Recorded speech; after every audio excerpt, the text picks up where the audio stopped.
সবজিগুলো সমস্ত কেটে এখানে সেদ্ধ বসিয়ে দিয়েছি। এপাশে দেখো দু ফাঁক করে টমেটো কেটেছি, এইটা কিন্তু ছুঁকার সময় লাগবে, সেই জন্য এখন সেদ্ধতে দিয়ে দেবো। এটা কিন্তু গোটা গোটা থাকবে, যখন ছুঁকবো মশলাটা কষবো তখনই কিন্তু এই টমেটোগুলো কাজে লাগবে। আর দিয়ে দিলাম 3-4টে কাঁচা লঙ্কা। আজকে তোমাদেরকে এই রেসিপিটা দেখাবো, একবার তোমরা বাড়িতে ট্রাই করবে এই রকম রান্নাটা, তো হাত চেটে পুটে সমস্ত খেয়ে নেবে ভাতে। দেখবে সজনে ডাঁটা আলু বেগুনের তরকারি বানানো হয়ে গেছে। এই দেখো কালারটা দেখেছো কি সুন্দর হয়েছে, তাই না? এরপরে দেখো কিরকম রুটিটা ফুলছে, দেখো দেখেছো যেরকম রুটি গোল হয়েছে সেরকম রুটি ফুলে হচ্ছে, দেখেছো? একটা প্লেটে সার্ভ করে নিয়েছি 4 পিস রুটি আর সজনে ডাঁটা আলু বেগুনের তরকারি। রুটিও সুন্দর হয়েছে, তরকারিটাও সুন্দর হয়েছে, তাই তো? আন্না তুমি খাও। Hello friends, welcome back to my channel Shivani lifestyle. Good morning সবাইকে। তোমরা সবাই কেমন আছো? আশা করি তোমরা সবাই ভালো আছো, আমরাও ভালো আছি। তো এখন বাজে সকাল 8টা। তো আমি আমার ব্লগটা সকাল 8টা থেকে স্টার্ট করলাম।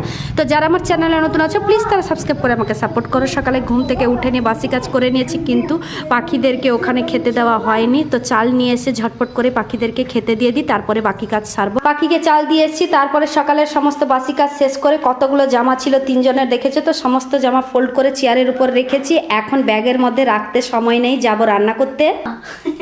কিচেন রুমে চলে এসেছি সবজি কাটতে। তো আজকে একসঙ্গে রান্না করে নেব সকালবেলা। দেখতেই পাচ্ছ সজনে ডাঁটা আলু বেগুনের তরকারি বানাবো, অনেকদিন পর কিন্তু এটা বানাবো।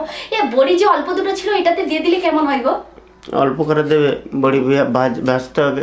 বড়ি তো কালকে যতটুকুনি ছিল সবকিছু সব ভেজে নিয়েছো? সব ভেজে নিয়েছি, তার সঙ্গে শুকনো লঙ্কাও ভেজে নিয়েছি। তাহলে অল্প করে দিয়ে দেবা। হ্যাঁ অল্প করে দিয়ে দেবো, অল্পই আছে জানো তো, দিয়ে দিলে আর বড়ি মোলা খেতে পারবো না। তাহলে কি করে বলছো? দাও না বলো। দাও না। তাহলে না দিলে যে টেস্টটা একটু ভালো হতো। টেস্টের দরকার নেই, তুমি দিলে কিন্তু টেস্টটা ভালো হতো যে। টেস্ট ভালো হবে না। হ্যাঁ তাহলে দিয়ে দাও, তোমার মনে নেই নিচের ভিডিওটা দে। আমি সেইটার জন্য তোমার সঙ্গে মজা করছি, তুমি তো বুঝতেই পারছো না। শোনো মা, তুমি আমার পাশে বসে গেলে কি গো? আজকে সজনে ডাঁটা আলু বেগুনের তরকারি বানাবো। তুমি ভাত খাবে নাকি রুটি খাবে? আজকে কিন্তু রুটি বানাবো, ঠিক আছে? আমার সোনা বাবা আছে সেই জন্য রুটি বানাবো। ও রুটি খেতে ভালোবাসে জানো, তার সকালবেলা নাস্তাতে রুটি কিন্তু প্রায় বলতে গেলে বানাই না, মানে বলতে পারো কোনোদিন বানিয়ে নি। আজকে প্রথম বানাবো সেই জন্যই বললাম।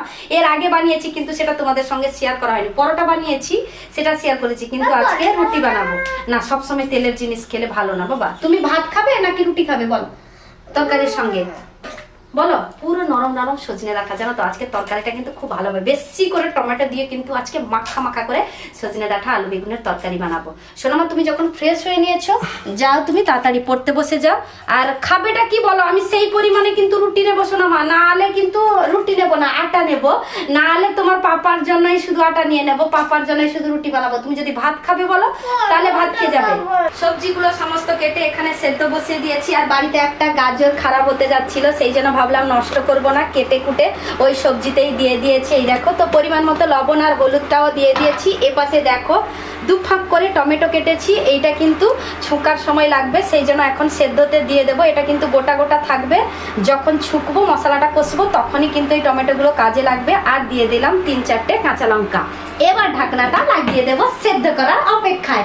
আজকে তোমাদেরকে এই রেসিপিটা দেখাবো, একবার তোমরা বাড়িতে ট্রাই করবে এই রকম রান্নাটা, তো হাত চেটে পুটে সমস্ত খেয়ে নেবে ভাতে। দেখবে সবজিটা ওপাশে সেদ্ধ হতে হতে এপাশে আটাটা মাখিয়ে নেবো। আজকে ওই সবজি দিয়ে রুটি বানাবো। আটা মাখানো হয়ে গেছে, ততক্ষণে এখানে সবজিগুলো সেদ্ধ হয়ে গেছে, খুব ভালোভাবে সেদ্ধ হয়ে গেছে। এবার গোটা টমেটোগুলো একটা ছোট্ট বাটিতে তুলে নেব। সবজি থেকে টমেটোগুলো সব বের করে ফেলেছি। আর এপাশে দেখো পেঁয়াজ আর রসুনটাও কেটে নিয়ে কড়াইটা ধুয়ে কড়াইতে পরিমাণ মতো তেল দিয়ে দিয়েছি। তেলটা গরম হয়ে গেছে, দিয়ে দিলাম তেজপাতা আর জিরে। এবার দিয়ে দেব পেঁয়াজ কুচি, হালকা নাড়াচাড়া করে নেব। পেঁয়াজটা হালকা ফ্রাই করে নেব।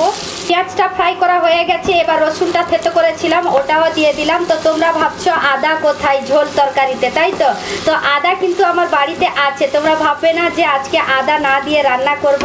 আদার কোনো ঝঞ্ঝটি করতে হয় না আমাকে। এই দেখো যখন বাড়িতে অনেকগুলো আদা ছিল তখন কিন্তু ভালোভাবে কেটে ধুয়ে শুকিয়ে দিয়েছিলাম, তারপরে গ্রাইন্ডারে মিক্স করে এই দেখো ডব্বার ভিতরে রেখে দিয়েছি। এখন আদার কোনো ঝঞ্ঝটি করতে হয় না আমাকে। বাস এই ঝোল তরকারিতে 1টা কিংবা 2টো স্পুন আদা দিয়ে দিলেই বাস হয়ে যাবে ঝোল তরকারিতে আদা দেওয়া। তো আদা দেওয়া হয়ে গেছে, এবার যে সেদ্ধ করে রেখেছিলাম টমেটো এবার এর মধ্যে দিয়ে দেবো।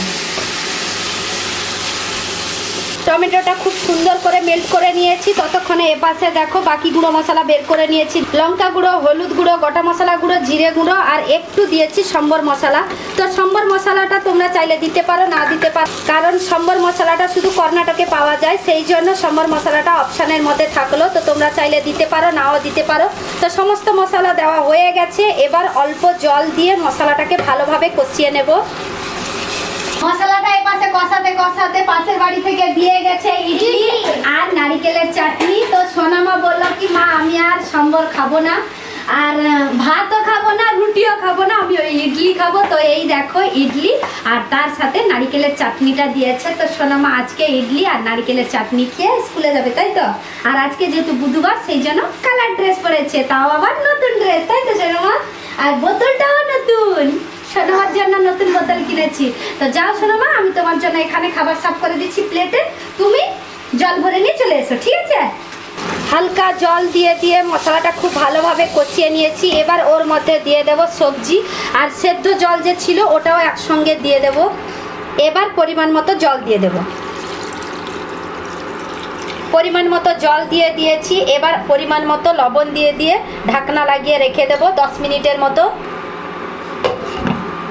সজনে ডাঁটা আলু বেগুনের তরকারি বানানো হয়ে গেছে। এই দেখো কালারটা দেখেছো কি সুন্দর হয়েছে, তাই না? মাখা মাখা করে বানিয়েছি। তো রুটিটাও বানিয়ে নিয়েছি আর এক পিসি লাস্ট আছে, আর বাকিগুলো কিন্তু বানিয়ে নিয়েছি। এই দেখো আমি কিন্তু রুটি ভালোভাবেই ফুলাতে পারি, তো এটা ফুলিয়ে তোমাদেরকে দেখাচ্ছি এক্ষুনি, দাঁড়াও। এটা কিন্তু লাস্ট রুটি।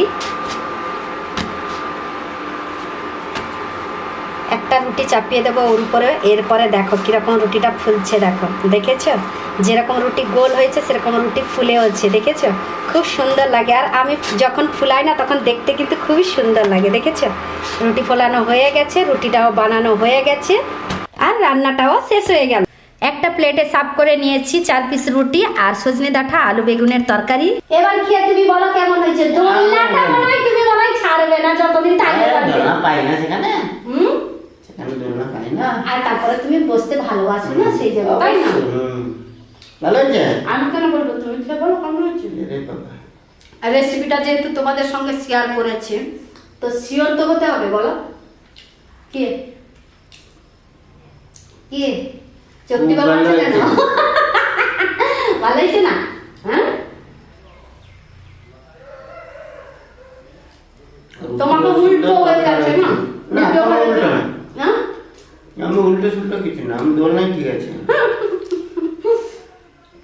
রুটিও সুন্দর হয়েছে, তরকারিটাও সুন্দর হয়েছে, তাই তো? হুম। আর না, তুমি খাও। আমাকে ছেড়ে দিচ্ছে। তো তরকারির পুরো রেসিপিটা তোমাদের সঙ্গে শেয়ার করেছি। একটা আলাদা রকমের টেস্ট, কিন্তু খুবই ভালো লাগছে খেতে। তো তোমরা বাড়িতে ট্রাই করতে পারো, দেখবে খুবই ভালো লাগবে খেতে। গরম ভাতের সাথে বলো, রুটির সাথে বলো, দুটোর সাথে খুবই ভালো লাগবে। তো আজকের ব্লগটা এই পর্যন্ত। তোমাদের যদি ভালো লেগে থাকে তাহলে তোমরা লাইক করবে, কমেন্ট করবে, শেয়ার করবে, সাবস্ক্রাইব অবশ্যই করবে। যারা আমার চ্যানেলে নতুন আছে প্লিজ তারা সাবস্ক্রাইব করে আমাকে সাপোর্ট করো। সবাই ভালো থেকো, সুস্থ থেকো। আবার কালকে নতুন একটা ব্লগ নিয়ে তোমাদের সামনে চলে আসবো। বাই। বাই।